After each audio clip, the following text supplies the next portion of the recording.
I know I have a handful of athletes who are not here on the live call because this is going to be recorded for everyone, all of our athletes, and in our Discord channel for people to view later or view again or whatever the case is.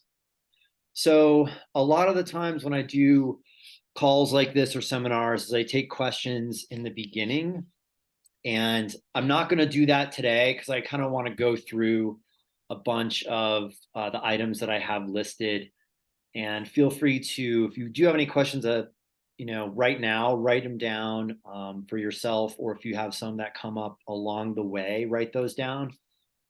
You can also write them down in the chat if you want to, and we'll kind of check that um, afterwards, towards the end. And so, again, talking about kind of weaknesses, finding your weakness in mostly triathlon. The single sport thing will come up, but for single sport athletes, it might be a little bit boring for the time being. So, okay. So, first of all, probably the biggest, easiest way to, when you first do some races, do some of events, and you look and are trying to figure out where your weak area is, you can look at the rankings, the swim, bike, run rankings. Triathlon is really good at simply putting down your split times for every event, your even your transition times, all that kind of stuff. And they're all laid up there real nicely to compare to everybody else. So you can go ahead and look at that. The one thing to think about when you do this is to realize that this is just one race. Maybe you went to a huge, wildly competitive race, or maybe the other side, you didn't. You went to a local race with 200 people there. And so that's always something to take into consideration. I would look at both your rankings in your age group as well as the overall for your gender at least. The overall rankings will just give you a bigger data pool to kind of compare everything to. Especially, this might seem obvious if you have a smaller race and you have a smaller age group. So depending on the event you're doing, if you're doing an Xterra event and you're an 18 to 24-year-old woman, you're likely to have kind of a smaller age group. So keep that in mind, and look at the overall too, just because it'll give you a bigger data pool. So working beyond that, one of the things that I used to do quite a bit as a coach, but I don't as much anymore, is taking the percent of time that you lost in each event. And this can get a little, it can be kind of time consuming, and it's a little weird. You have to kind of convert everything into seconds, or at least decimal point kind of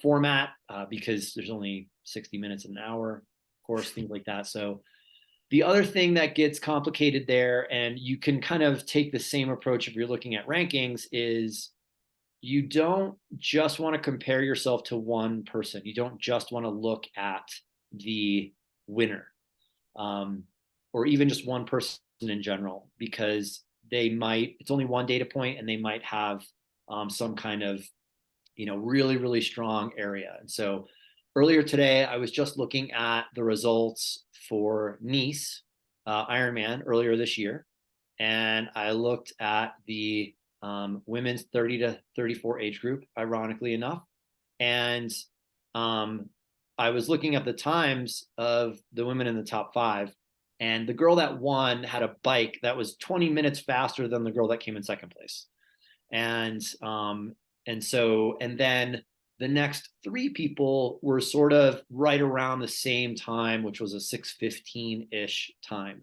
So the girl in second place had a 6-hour bike, and then that girl in first place had a 5:42 or something. So you can see there's a big, big difference with just that one person. So what I like to do is kind of find an average sort of time of the top 5 people, or wherever you're trying to get to. If you're trying to get to 20th in your age group, look at the 5 people right around that 20th and kind of average out. The other thing that you can do is, sometimes you don't need to do the fancy calculations. You can just look and just start doing some quick math on some information like that, some data like that. The thing that the percent time can do for you is it can show you a little bit better picture of maybe where you want to spend your time training. And so the percent time thing is obvious. If you're losing 5 minutes in the swim of an Ironman and you're losing 5 minutes on the bike in an Ironman, you're obviously losing a bigger percentage of time in the swim. And that may or may not tell you where, the training time or energy is going to be more useful. So you might have a little bit more room to grow in that area. So another way, and we're going to get into one of these ways that kind of will be kind of the real meat and potatoes of this thing and hopefully generate some questions. The other thing that you can look at is a long course triathlon profile that I made. It's on my website, so you can go look it up anytime, but I'll share my screen real quick with you here. And the way I made this was, it was supposed to be similar to the Coggin profile, power profile for cycling, which has been sort of adopted by Training Peaks in their in all the charts in the dashboard. That's the word I'm looking for. So if you go to my website, it's under tools. And again, this isn't a perfect thing. I made this up. So all this data is correlated with my coaching experience and about 20 or so people that I emailed at the time I made this. This was many, many years ago. And I asked them about what their threshold numbers were going into whatever Ironman they did and what their result, and I kind of looked at their results. So a couple things to note about this. I had a lot more data on men than I did women. Sorry, wasn't my intention, just kind of the way it worked out. So take that into note. And then the other thing is the bike power is done in watts per kilogram of body weight, which probably isn't the best way to look at where your cycling is at. And you can see I made some notes over here, like Kona qualifier, things like that. So this is an interesting way to kind of compare you to you, just like the power profile that Coggin made for cycling. So it might be interesting. It's definitely not the end all be all by any means at all, but it's maybe an interesting, another kind of data point to look at if you have some, racing data where you're thinking, I think my bike is a little bit weaker. And then you can kind of go and, like I said, look at percent of time and then use this maybe and go, oh yeah, like everything's starting to line up. So something that's there, I made many years ago. And you can go to my website and look at it. It's up there. You don't need like a password or anything like that. So no worries there. The next thing that you want to look at, and this comes up with a lot with more competitive athletes, is, the percent of time or the rankings and things like that kind of don't mean a lot if you're trying to really perform well, be more and more competitive. What people end up doing is looking at race results and looking at where was the most time lost. If you're the more competitive you are, rankings don't really matter. Percentages and things like that don't really matter. It just matters of how many minutes did you lose and where. I've always said to people, it only takes a minute to lose. And if you lose a race by a minute or win a race by a minute, it doesn't really, you don't really care where you got it or lost it. It's, it's what happened. So there's plenty of times where, especially in long course and in 70.3 races in the last few years, where, I have athletes do races and we see people thinking, oh, their running is weak, their run is a little bit slower, the ranking might be not quite there. But then when we go and look at real time lost in each event, the bike is where they're losing that big chunk of time. Um, it is the longest part of a triathlon in time, but um, like I said, minutes are minutes. So that's another thing to kind of look at and consider when you're kind of going through this. Um, Number five, this is where we kind of get into the we can kind of get into the weeds a little bit more, and this is where we get into, well, fine, this is my weakness. How do we go about training it? In triathlon or any kind of multi-sport event, there's multiple sports, and so as you go through the event and you get farther along into the event, everything that you did preceding that is affecting whatever it is. So everything you did preceding the run affects your run. And this is where you really need to ask the question of, is my run really weak, or is my bike so weak it's affecting the run? And this is something that you can see a lot of. We see a lot of times, we see really good runners, people with a running background come in a triathlon and they don't run very fast. They run much slower than you would think they're capable of. And it's because they're not efficient enough yet, at least in the swim and or the bike, and they're not realizing the run that they're capable of come race time. Makes sense.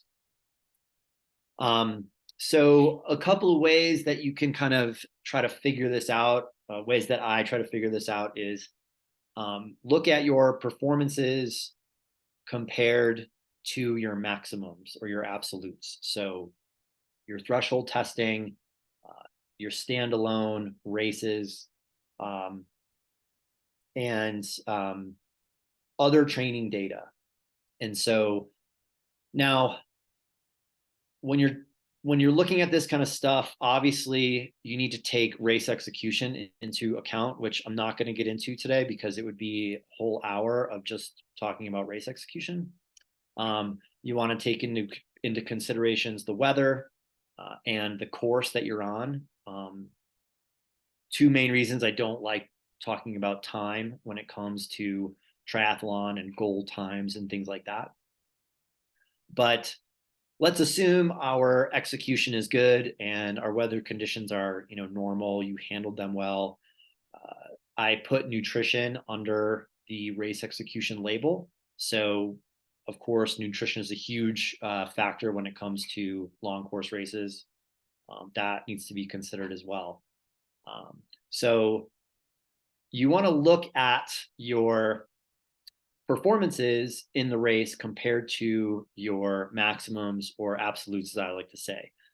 And I like to start there first because one of the reasons why threshold testing is so important and effective at measuring performances and then other races. So if you did a standalone half marathon or a 10K, things like that. The reason why those are really good to use, at least first, is because they are absolute. You could not have gone any faster. It was a test. And when you do that, it takes out the subjective type of data that kind of is a lot less effective. So in other words, I see a lot of people being like, well, I do my long runs at this pace and they feel pretty good, so that's what I'm going to run my Ironman at. And while that might be true or not true, it is not a good data point, particularly to start with. So when you're looking at where you are, if what sport is weaker than another, I like to start with the hard absolute data, and I like to start with the scientific data. So power at lactate threshold, running pace at lactate threshold. You can do the same thing with swimming, although I wouldn't get too into the weeds on pacing with swimming, just because it's so hard to actually pull off in a race. And then I like to use other standalone races, other triathlons that you've done, other kind of absolute data. And then from there, we can also use training data. And so that's where we might add in I do my long runs at this pace and this heart rate. So, and like any kind of scientific process, when you're doing this stuff, hopefully everything is kind of pointing in very similar direction, if not the exact same direction. And so I'll give you an example. So what this comes down to is kind of what I said before. Just because your run is showing up weak, it might not actually be your running. It might be the bike, or it might be something else. And so, Kiefer, is it okay if I pick on you? Kiefer's on this call. Great athlete I've been working with for a long time. Yeah, go ahead. So, okay. So this is a really good example. So Kiefer's is lives in the city, the big apple, and his last 70.3 that he did was very good. He had a great day, and his run is kind of showing a little bit slower than you would think by a lot of this hard data. I have his threshold set very conservatively. It's at a little over 6 minute mile pace, although you could easily find data that would suggest it's more in the high 5 minute, 550 type of range. He's done some very fast, really strong standalone half marathons, down in that low sixes. You just did one that was 6:30, 6:25 pace. Is that right? Yeah, it was like 6:30, 6:40. Yeah.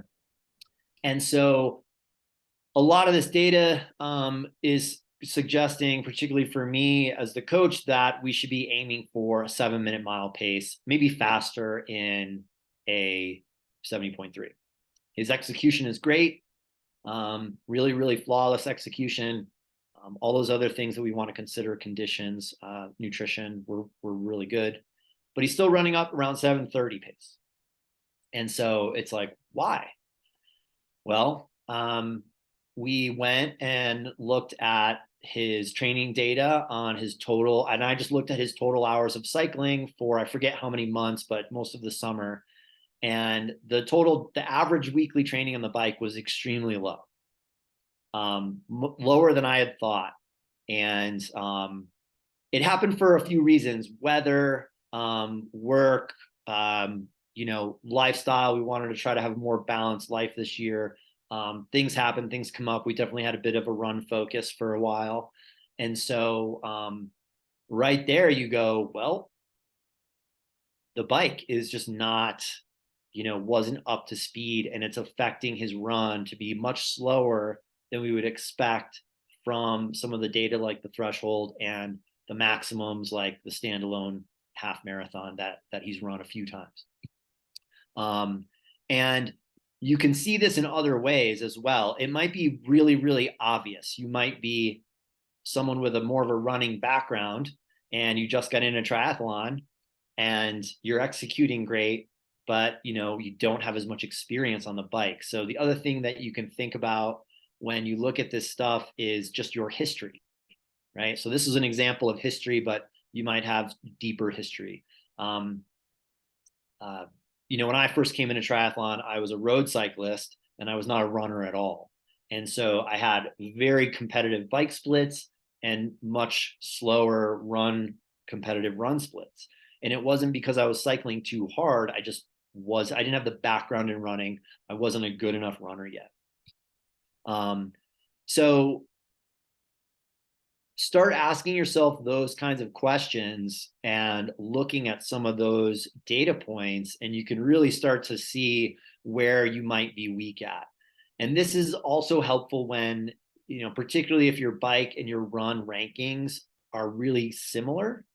Start asking yourself these questions, and you might bring some things to light. I can't tell you how many times, and this is just an execution thing, I've had athletes where we have kind of worked on their bike a little bit more, and their running just gets faster.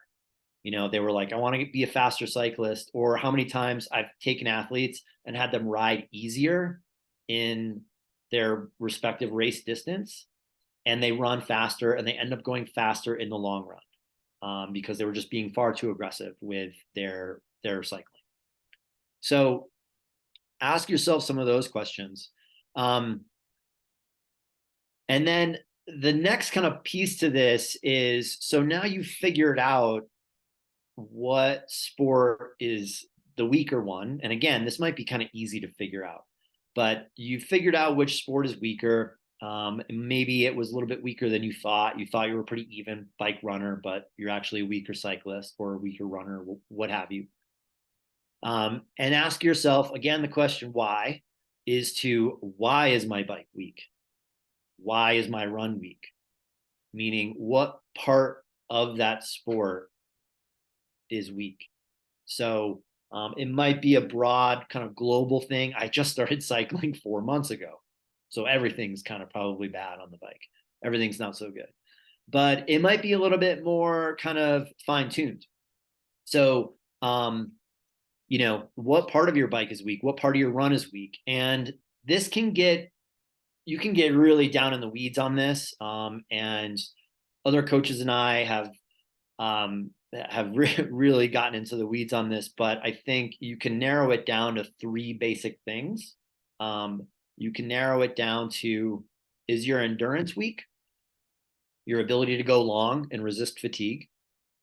Is your top end weak? Yes, if you're doing long course triathlon and your top end power and speed is really bad, it's gonna affect the race. And then thirdly is your technique or your mechanics in whatever sport that is, whatever modality that is. This one gets tricky to identify unless you have a coach or someone watching you do the sport, or you do like a spin scan on the bike or something like that, or you do some kind of run test. Build has that treadmill with the pressure plate, things like that. The reason is because sometimes we can tell, or we think, oh, my running form isn't very good, and we might be right. But the problem is technique inefficiencies show up as bad endurance, especially in long course races, because our intensity is so low, relatively low, that we get away with sloppy technique for quite a while until it shows up. And this gets even more tricky if you have bad mechanics and bad muscle patterning on the bike and you fall apart on the run. And we've seen this. You can probably think of friends or people you've seen where they fall apart in the run and they go, my run is weak, and they run more. And then the same thing happens next year. So they run even more and they get injured, and then they don't do triathlon anymore. So you want to kind of get into these things in a couple of ways. I like to do it with testing, both doing a shorter kind of a VO2 equivalent field test, like a 5 or 6 minute test on the bike and the run, and then doing your threshold test. And then the endurance test is what gets a little bit trickier to kind of do in training. We can look at longer zone 2 stuff with cardiac drift, with kind of heart rate drift. We can look at race results. Again, we gotta think about execution. You can look at history, all that kind of stuff. The history is a big one, especially if you're an athlete. If you were a rower or a short distance track runner, played field sports, especially powerful ones like baseball or something, and now you're doing triathlon, endurance is probably going to be a weak area. If you're younger, if you're in college, endurance is most likely going to be the weaker area, just because you haven't had enough time to really develop it. So the power profile, the one I referred to, like Coggins power profile, which is also on my website, and Training Peaks has a version of it that it works. I particularly don't like it very much, but they have 5-second power, 1 minute power, and threshold power, basically in Coggins one. Training Peaks has like the 20 minute and 1 hour. that can help you identify where the weak areas are on the bike, for example. And then, you could look at chart or calculation like the VDOT test, like Daniel's thing, where you can plug in some numbers and it'll show you, what you should be if you're, well-rounded runner. Um, D, I don't know what you think of that thing, but it can give you an idea of, oh, I'm way off of this on the top end, so my top end is probably weak, things like that.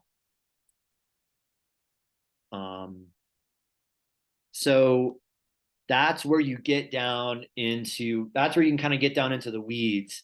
And I will tell you this because there probably maybe some of you are thinking, people are thinking, well, my top end on the bike isn't good. My max power on the bike isn't very good, but I'm doing Ironmans and 70.3s. So I don't really need to work on that. And it has been multiple times. One time was really a couple times been really extreme, but where I have taken long course triathletes who have horrible top end power, they've really never done sports like that, improved it, done on the bike kind of strength, power work, speed work, and I improved that one little aspect of their biking, and the whole race got better. One particular athlete was a really pronounced result where we did this, and then I just started working with him. He's maybe 50, and it was about 6 weeks before he went and did his first race. So we weren't working together for a very long time, and we'd just been working on this mechanics and max power on the bike. And I said, look, things might get worse before they get better. Like, let's do the best we can at this race, early season. Let's not get too hung up on how you do or how you feel at this race, because I thought it might get worse before it gets better. He had his fastest bike ever, and he said that he had never felt so good coming off of the bike, just by improving this one thing. And I've done other calls about weakness training where I point out stuff like this, where if you have a weakness, even if it is not race specific, if it's too weak, if it's weak enough, it will hold back everything else. And you will see improvements by just improving one little weak area. Even in multisport, it seems weird that you would work on your max power on the bike, one aspect of one sport, to have a better race overall.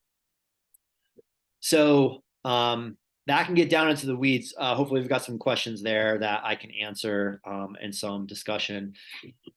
And then kind of lastly, just bringing this back together, we kind of got into the weeds on this, but maybe it's not that complicated for you, and maybe it's simply a more global problem.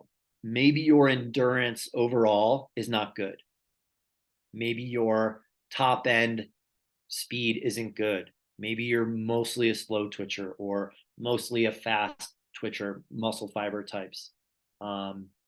So maybe it's just a more global issue, and it's not this nitty gritty down into the weeds aspect of one particular sport. And this was one of the things with Kiefer, that we were having this conversation on a call like a week ago or something. And it was like, oh my God, what happened with the cycling? And it wasn't where we wanted it to be. But the other thing that we have been working on is his endurance capacity in general, right? So like I was saying, you take a lot of these data points, and when all of them are sort of pointing in the same direction and telling you the same thing, then it's probably that. So the two of those things during this call were both just like, it was kind of, we both had some big light bulbs, and we're like, okay, we need to make sure we address this.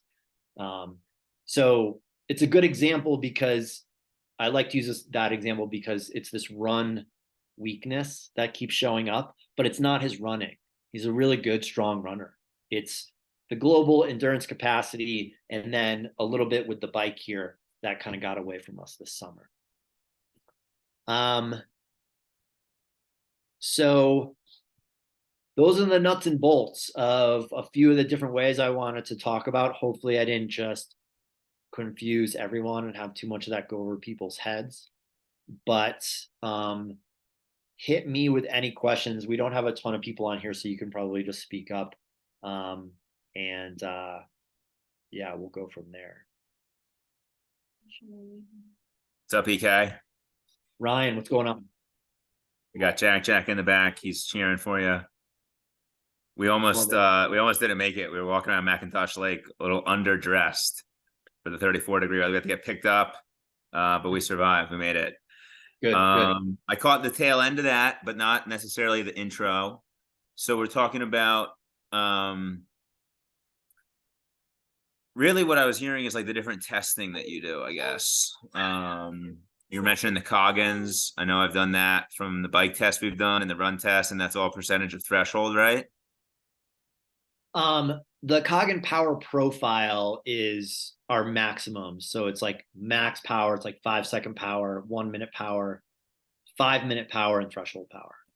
Yeah, it was pretty cool. I was checking back onto the lactate test that I did in December of last year. Yeah. And just referencing the data points from that and how it fit exactly into the test that you had me do, and basically how the zones mapped out from there. Mm-hmm. And I think that the numbers that I just pulled were like the top of my zone 2 was exactly 70% of my FTP. Does that like ring a bell of any resonance to you? Yeah. Yep. Cool. Yeah, so I guess my main question here is like one of the things I've worked on the bike this year is really making sure that zone 2 watts stay below that number. So like for me last year, my FTP was 285, 70% was exactly 200, but I was finding that I was like pushing for 200 average on a lot of rides, 200, 205, 210, meaning that a lot of my zone 2 rides were really skewing up to riding at 220 for a lot of it, and just like drifting into that higher intensity.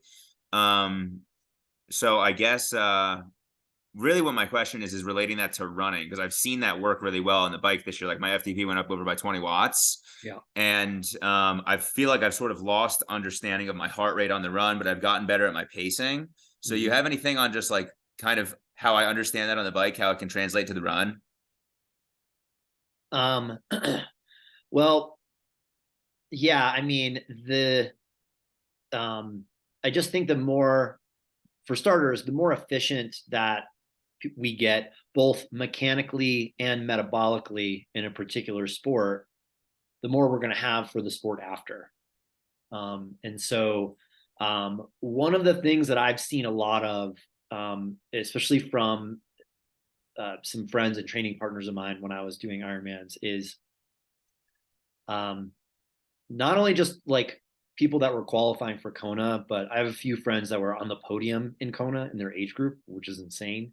And there was a very similar trait there, which was all of them were riding at lower percentages of threshold than most people. So they were doing Ironmans at around the 70% of threshold instead of the 75, sometimes higher, that I see amateurs ride Ironmans in. So in other words, they're saving energy, and this is getting into race execution a little bit, but the thing with them, being that competitive, they were able to do that because their cycling threshold was so high, particularly for their body weight, that they were still putting time on people. So when we get into this competitive aspect, or just if you just want to improve yourself in general, you get stronger and stronger on the bike. And the thing that I always tell people is I'm like, for every watt stronger you get at threshold, we're going to use half of a watt in the race, and we're going to save the other half for the run. So, you know what I mean? Or percentage wise in reality, but you get the point, right? So you get stronger and stronger on the bike, and yes, you can go faster and faster, but at the same time, you can start saving more and more energy for the rest of the race.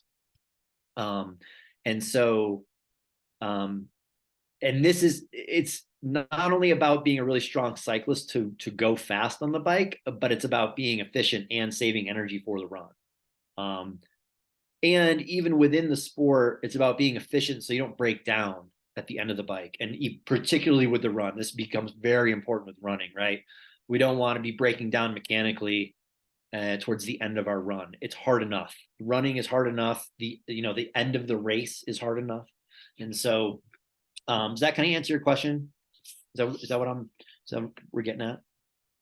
Yeah, no, I like that because like I do find myself drifting to like just chasing power sometimes and trying to go push, push, push. Yeah, But I like the reframe of like that also just makes it easier to hold back a little bit or like less of a tax on my body.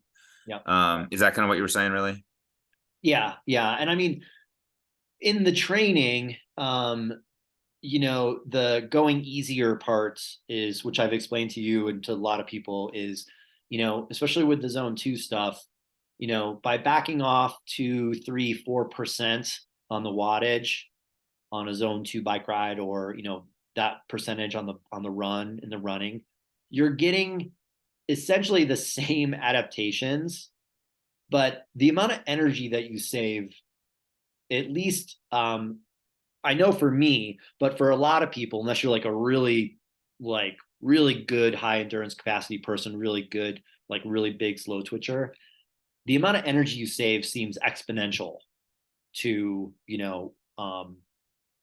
and you're not losing any adaptation. So it's like win-win.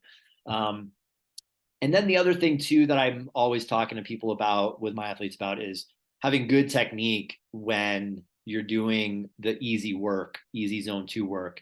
And this can get tough at the end of a long run or a longer bike ride. And if you're going just a little bit easier, then you can concentrate and do that much better. And the more you practice good technique and good form and good muscle patterning, the more it's going to get ingrained and you're going to have it there for the end of the race.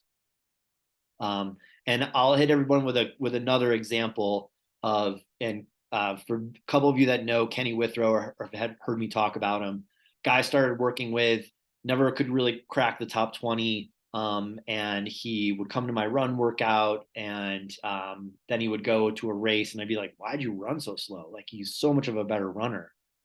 We started working together. His cycling training in the past just was really like, go ride 30 miles, go ride 60 miles. It was not detailed at all. So we got him a power meter. We started training more specifically, started doing more time on the bike. His cycling improved a lot. And he qualified for Kona at the very first Ironman Boulder. And he was wearing the very first like prototype Stride, which a lot of people have now, the running power meter. And the data is really, really interesting because he raced that race pretty aggressively, and his pace in the second half of the run compared to the first half of the run was 45 seconds a mile slower, which sounds like a really big drop off, and it is. And his last 10K or 4 or 5 miles was slow, was really bad. But a lot of the data from the Stride indicated and showed that his running form and technique was not breaking down because he was a good runner. He was a very good runner, good mechanics, great body position, really, really good stuff. And when you're that fatigued and you're slowing down that much because of fatigue, if your technique breaks down too, you're going to be walking for sure, right? We've all been there. People feel it swimming a lot. You get really tired at the end of a practice and the technique breaks down, and then you're going nowhere, right? That's when the coach is like, get out. So by having that kind of good technique and by improving that weakness of the bike, right, he was able to kind of hold on through that and kind of accomplish, the goals that he was looking to accomplish there. So. Eric, I got a question.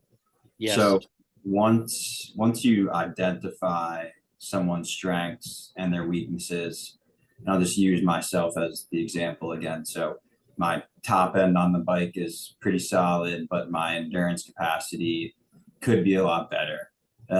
So obviously you want to work on the weakness of increasing the endurance capacity on the bike. So that probably means more longer zone 2 rides, but does that also mean like not doing any of the top end work? Because I'm like kind of thinking in my head, like if I only did like the zone 2 longer stuff is my top end, like slowly creeping down without really realizing it. Mhm.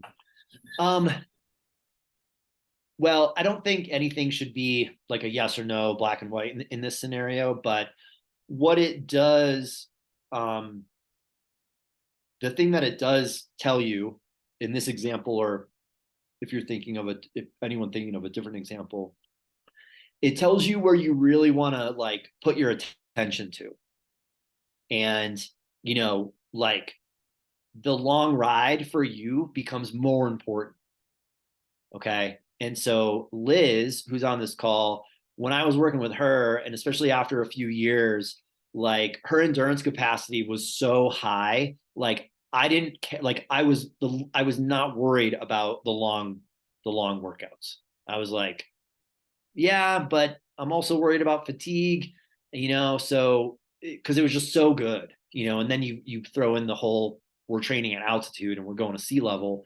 It wasn't like a major worry for me. The other stuff was, right?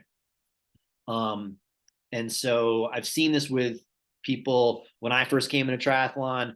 I was particularly the second year when I became I could handle the running. I was I was really strict with myself. I'm like, I got to do a long run like this week. Like, I got to get it in all the time. There's plenty of times I didn't rest weeks, a race week, things like that. But actually, I would still throw them in there on rest weeks. But I was like, I'm not a good runner and I don't have good endurance running either. This is a really important aspect. And so, it pushes you to be like, we need to make sure we're doing the things that are going to address this weakness. And so for the endurance capacity side, yes, the long runs, but also just total volume and frequency, right, will also help us.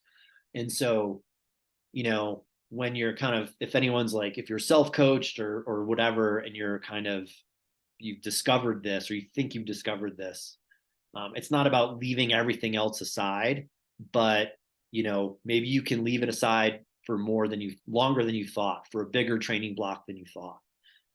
Because strengths,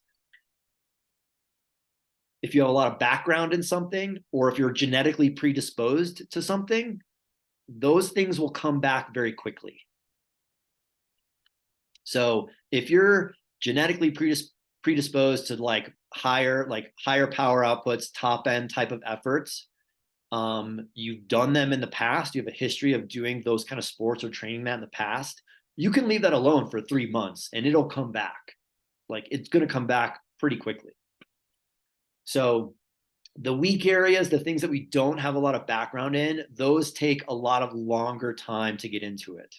And so I hate to use myself as an example, but like, right, I've been not, I'm out of shape for myself the last couple of years. I haven't been doing a ton. And so when I go for a run now, it's like an epic struggle, right? And it's taking a long time to get back into feeling relatively good running. Whereas cycling, I have a much bigger background in, it's more natural for me. The cycling is just coming around and you see the power numbers kind of go up and it comes back a lot quicker. So it leads you to where it kind of leads you to the point of like where you need to focus more of your attention on. So yeah. Gotcha. I guess the one follow-up question, I guess it applies to not only on the bike, but just increasing endurance capacity as a whole. And probably most of your athletes like have families or have jobs where they don't just have like an infinite amount of hours to get up and train every day. Let's say I don't know where your athletes are, but 8 to 12 hours a week average volume of training. Like, how do you then balance that between like the zone 2 endurance building stuff and then also like, because it's a finite amount of time, like I would assume that you have to do a good amount of intensity if you want to continue improving. Yeah. That's a really good question. And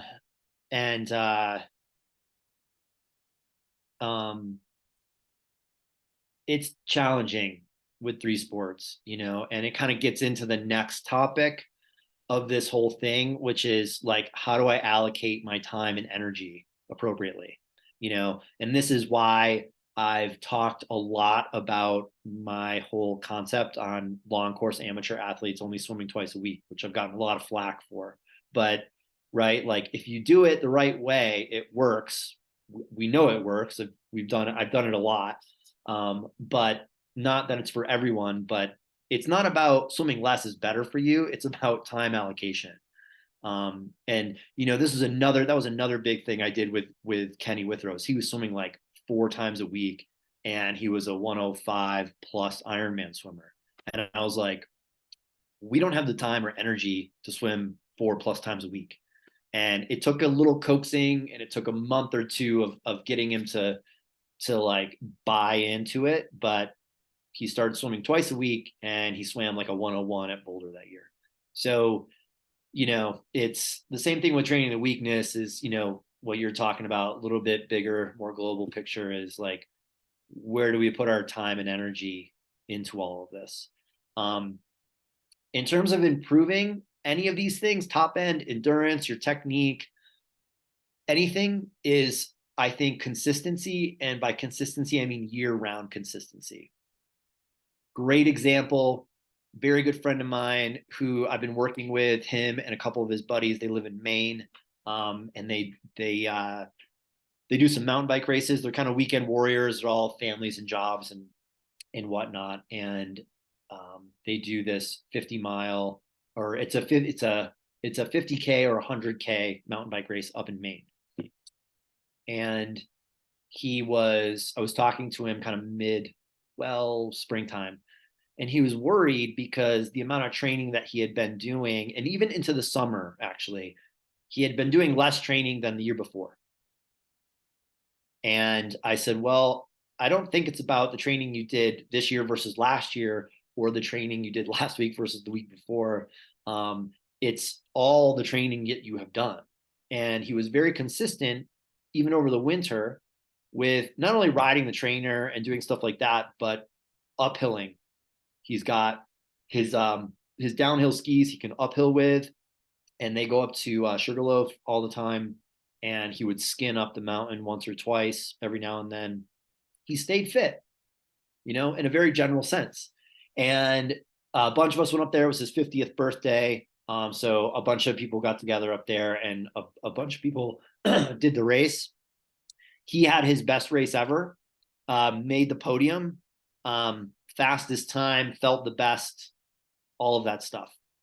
And he didn't do it on less training, right? He did it by, staying consistent. And so, yeah, the hours were a little bit less this year than last year, but it's all right. Especially when you stay consistent, it's all one thing. So that's one of the reasons why like the swimming twice a week has worked for the people that it's worked with, that I've worked with, is because they swim all year round. They don't take 3 months off in winter. That's going to get kind of tough, if you start doing that.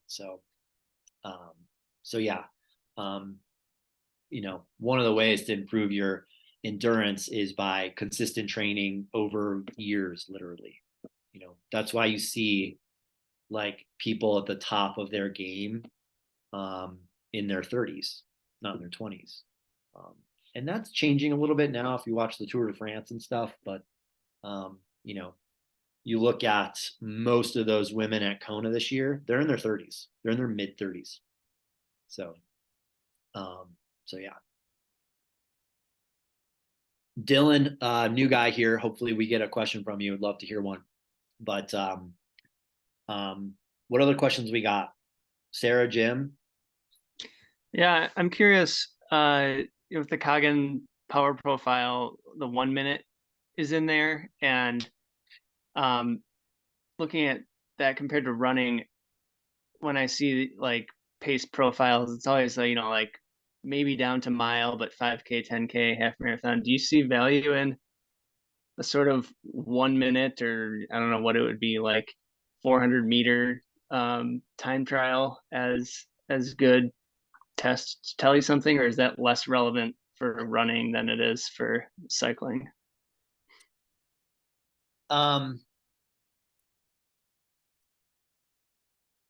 Well, that, I'm so glad you're here because you always ask these fantastic questions.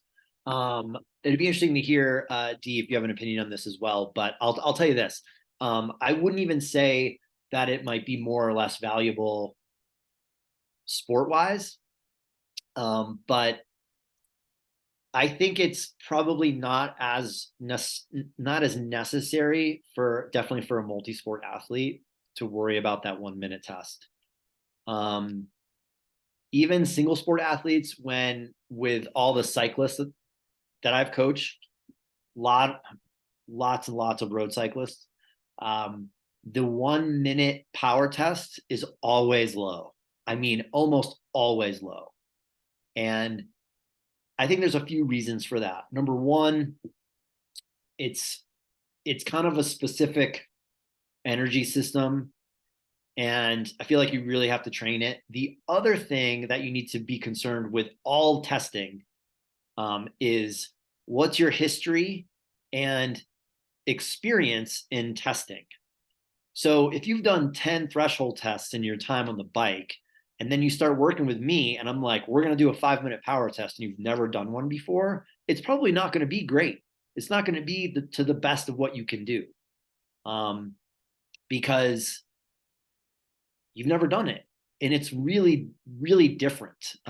Anyone that's done a 1 minute power test on the bike or running, it's like, it's a pretty violent thing to do. And if you're not practiced at it, then you're also not going to produce a great result.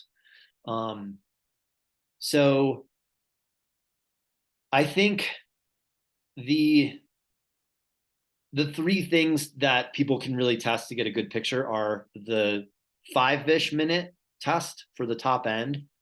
The threshold test is definitely a good benchmark still. And then the endurance test is kind of the wishy-washy one that's a little bit harder to do. Oh, and the other thing too, using these power profiles and the one on Training Peaks and all that kind of stuff, you have to go and do a maximal test. You can't just ride your bike around for 3 months and then look at the power profile on Training Peaks. It's not going to give you an accurate picture of what you're doing. You're not going to produce a good max power unless you go out and do it. Now, you might sprint through a stop sign or a stoplight or a yellow light or something one time and get a good power, but unless you go out and do a 5-minute test, it's not going to happen by accident. Definitely. And the 1 minute definitely ain't going to happen by accident. So I answer a little bit more of your question. Dee, do you have any opinions on this 1 minute test, and particularly with runners? Or yeah, I like to have that data, and I like to see the full spectrum. It gives me an idea, in particular, like Jim, you were mentioning a 400-meter time trial or something of a similar duration. That specific duration is going to give an indication of somebody's anaerobic capacity. For somebody who's racing as primarily a sprint triathlon, a sprint athlete, I would say that that's important. I would want to know what their anaerobic capacity is like. Do we need to develop that? Do we need to spend some time working on that zone 6 power? And maybe that's something that we do, particularly as we get closer to your competition season. So I think it depends on the athlete. But frankly, I like to see it for all athletes, whether they're short course or long course, especially if you don't know what their background is, just to see where they're at right now, is to get an assessment of what is their neuromuscular power look like? What does their anaerobic capacity look like? What is their acidosis tolerance, their VO2? Where do we put their lactate threshold right now? What does tempo look like and feel like? How steady are they? What is their zone 2 base like right now? So meeting the athlete where they're at, and the only way that you can really do that is by testing those things. So I think it just gives you a more complete picture of maybe what might be lacking, and that could be something that holds the athlete back in something like a sprint distance race. It would be very important if I was working with a 5K runner or down as well. Yeah, yeah, that's good stuff. And I think it kind of my big picture kind of view on that is like, if you're a short course athlete, then those higher intensities are going to be more important and definitely more valuable for that athlete, and vice versa. But more information is always better, especially for coaches, that are, into the data. So, and I think that 400-meter, if you use that, if you go and look at that, the VDOT chart, or the, Daniel's website has that calculator on there, that 400 is on there, I think. If you put in like your 5K time, and it extrapolates, what you should be able to do for all these different distances, the 400's in there. So yeah, you saying you want to do that at track? Yeah, no, I would. It'd be interesting. No, when I look at those charts, it's always, I mean, it predicts some ridiculous 400 time for me, but that just speaks to like, yeah, I train for longer distances, and those are kind of like, if you trained for 400, this is what you might be able to achieve. Yeah, right, totally. They're always, yeah, it always looks like a huge weakness. Yeah. But yeah, that's interesting. I think I'm hearing it. It could provide valuable information for cycling or running. Yeah. It's yeah, no, totally, it can. And like I said, like my experience, even with cyclists, when I was coaching on a cyclist, I saw a lot of weak areas at the 1 minute, and not even cyclists that like they weren't even just all of my athletes. And so I don't know if maybe that's kind of not calibrated quite right, or whatever, but it's definitely good info. So Dylan asked a question, his microphone isn't working, but he typed one in for me here, and he is asking about if there's any thoughts, benefits, drawbacks to doing threshold testing or other testing outside versus inside on the trainer or treadmill. Good question. A lot of times people have significant differences with their data from the trainer versus outside. And so with that, you would say, well, if you're going to be riding your bike on the trainer most of the time, in the winter, or, whenever, maybe, you should have a threshold for the trainer. You should have a calibrated kind of threshold for the trainer. I think ultimately it's very important to have a test done outside. That's where you're going to race. And so I think that not only testing outside, but also doing workouts, hard workouts, outside is important to just get good at that,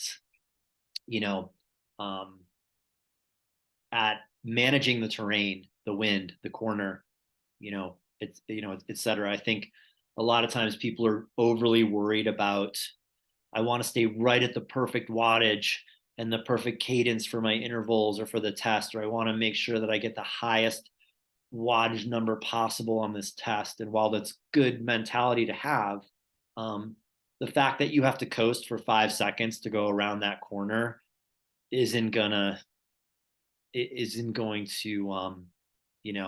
drop your number so much, or give you bad training information. You're better off learning how to manage those things and shift appropriately, and when you can get out of the saddle and when you can't get out of the saddle, and things like that. Especially in the short course races, being able to corner well and handle the rolling hills well and do that kind of stuff can add up. It can mean the difference between winning and coming in fifth, or whatever.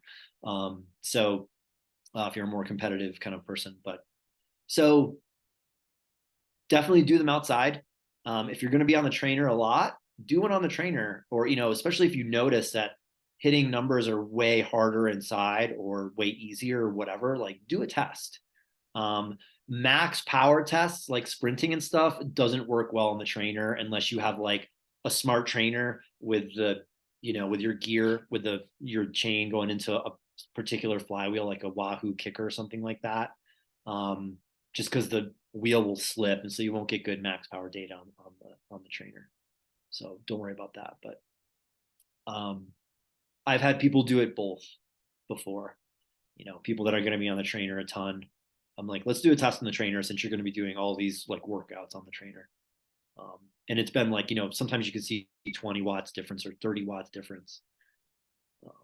So sometimes not, sometimes it's the same. So hopefully that answered your question there. Anything else? What else we got? Yeah, I have a follow-up. We've talked about this profile testing for triathletes, especially. We have 3 sports. We've talked about kind of the 3 most important, maybe with a 4th type of test, the 1, 5, 60-minute, and then like a longer endurance test. So that's a lot of different tests. How often do you like to see those tests done? Because, if I think of like, oh, it'd be like good to get updates on these, quarterly, that's still like 12 tests per quarter. So how do you kind of balance that? Because like you said, some of these at least are maximal efforts and could have some recovery cost. So yeah, just curious how often you like to see those tests done. Yeah, that's a good question. I would love to have them frequently, a lot more frequently than I test, but as you just pointed out, the logistics of doing this in the real world is kind of complicated. So at the at the very least, you throw in some weather and work schedules and things like that, and it gets really complicated. I think it's good to do a test at the beginning of your season, quote unquote, maybe after you've been doing some training. I think that people should be in a position to do a good test. So if all you've been doing is riding around in zone 2, don't go do a 5-minute test because it's not going to be that good.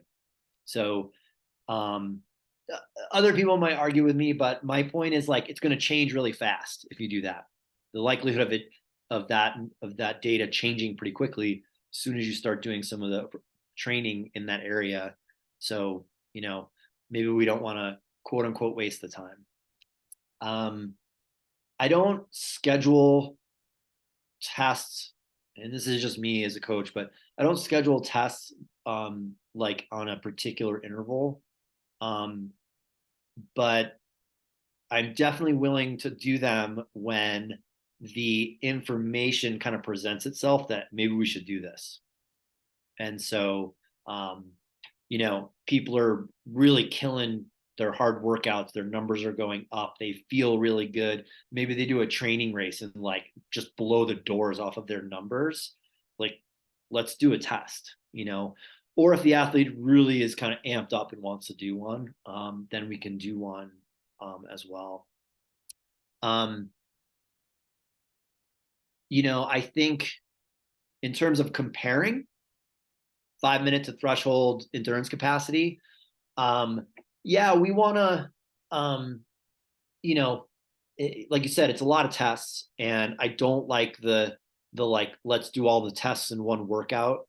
Like Neil Henderson made up that one test where you do like a 5-minute and then a 20-minute and then like a 1 minute at the end. Like I don't really like those because I think that they kind of create some other problems, even though they're trying to solve, they solve some problems and then create other ones. But if you especially if you have a weak area in endurance, and that it's not going to correct itself in 3 months. It might get better, but you know what I mean? A lot of those trends will kind of stay that way. I have also had a lot of kind of experience coaching where, especially as athletes get more experienced, and someone else was talking about this on like a podcast or something, I can't remember where, but you'll see what looks like a stagnation in some of these numbers, threshold, things like that, 5-minute test, but the athlete keeps getting better and they keep doing better. And Liz, who was on the call here and just had to leave, was one of those athletes where her threshold power on the bike didn't really change much for years, and she kept doing better and better and better, and getting better results, going faster, running faster, qualifying for races. And so there's can be a stagnation of these absolute numbers. I think Steven Seiler was talking about this. Anyway, but the efficiency, this mysterious efficiency that's very hard to measure, starts to improve, and you'll get better and better results and perform better, even though the like hard numbers don't necessarily show that. So, and back to the weakness part of this thing is there's one year in particular where I took a group of cyclists that I had, 1 or 2 mountain bikers and then some road cyclists. And I kind of rethought strength training. This is many years ago when we weren't doing strength training how we do it now. We were doing it very wrong. And I took everybody out of the gym and I had them doing strength and power work on the bike. And we improved everyone's max power by a very significant amount, 8 to 14%. And over the winter. And the thing that happened though was everyone's other abilities seemed to improve, even though the numbers didn't show it. So people were climbing better, people were time trialing better, people were stronger at the end of races, getting better results, but it wasn't from field sprinting for 5 seconds. And so, so yeah, we'd like to have that data all the time. It can be really hard to collect, but you can also kind of tell with just workouts. Like I was saying, like someone starts running faster and faster and faster at the track or doing whatever hard workout on the bike. It kind of leads you can almost estimate it for if you have a really experienced coach, or off of race results, which I will do of race performances. I've estimated thresholds before. And you don't necessarily need to go test, but beginning of the season is always a good time. So does that kind of answer that, Jim? Yeah, Definitely. thanks. And Dylan, yeah, if you're new, I'm just reading this other thing. Yeah, the thing with the winter around here in Colorado, I don't know if you're newer to Colorado, but it's definitely like the time of day. If you're working until 5 o'clock, right? It gets dark early, especially after daylight savings, which is going to happen next weekend. But if you have a little bit more flexible schedule, definitely the weekends, you'll be surprised how dry the roads are here in the winter most of the time. So even when we do get a lot of snow, we do have a lot of sun and things dry out pretty quickly. So you'll be able to get outside in the winter, definitely a lot more than like the Northeast or something like that. So, but yeah, the trainer is just an efficient way to get riding in if you're pressed for time. So awesome. Anything else before we kind of wrap up here?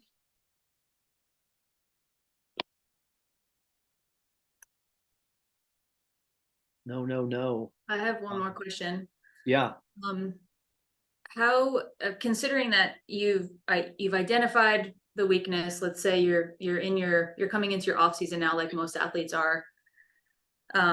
What does that look like in how you would address it with that athlete? Would you spend several months working on that weakness? How would you approach the off season?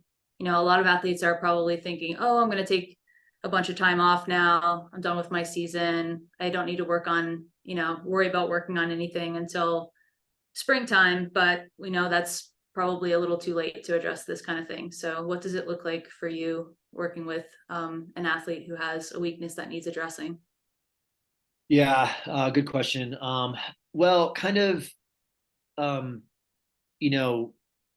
way I answered Kiefer's questions was it leads you into thinking, or at least maybe programming or having in the back of your head when you are programming for yourself or me for an athlete is we need to make sure we're doing this. We need to spend maybe a little bit more time and energy working on this area.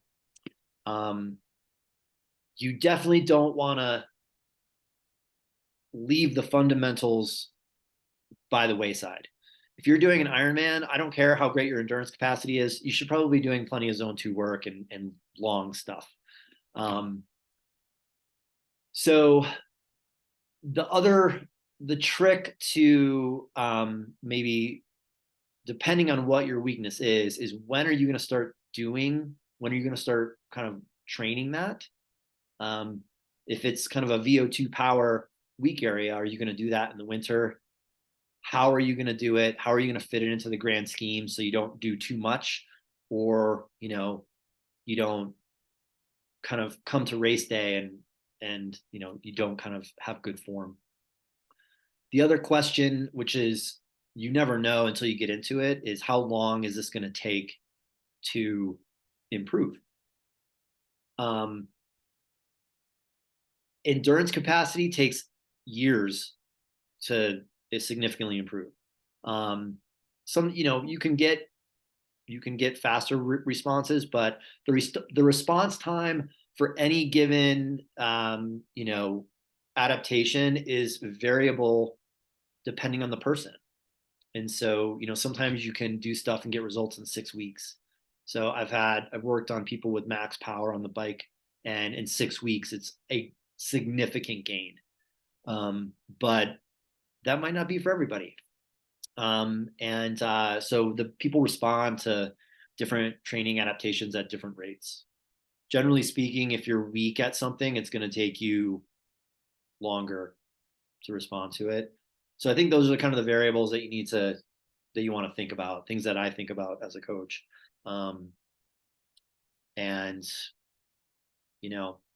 Back to Jim's point, well, how do you know if you improved? Well, you got to test it. So we're back to doing too much testing. So it gets complicated, but sometimes you can just see, you can just tell in training, or you can use other parameters, especially with endurance, like heart rate versus your pace or power, or just perceived exertion. Right? You go up to a really hilly road, like you go run up on Magnolia Road, and it's just like death-defying hard. And then 3 months later, who cares about your pace? But it's like, it's not as hard anymore. If I can do 90 minutes up there, and oh yeah, I do run a little bit farther, but it's not as difficult. And so I think that's valid to also. But does that answer that? Is that kind of what you're getting at? Yeah, just thinking in terms of like athletes taking time off versus actually addressing these further away from their goal race is usually advantageous. Yeah, absolutely. Like off season is a great time, and again, weaknesses generally take a lot longer to get a response. So doing it earlier is better. Doing it earlier is better for sure. For sure. Awesome. Well, I'm going to wrap this up then, unless we get any other last minute questions. If other questions come up, you can always email me through my website or Instagram or whatever.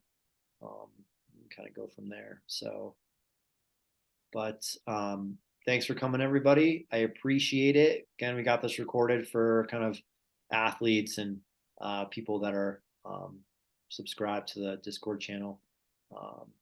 So thanks for coming. Great questions, everybody. Thanks a bunch, and good stuff. We'll see everybody around. Thanks, Eric. Thanks, Derek. See you, everybody.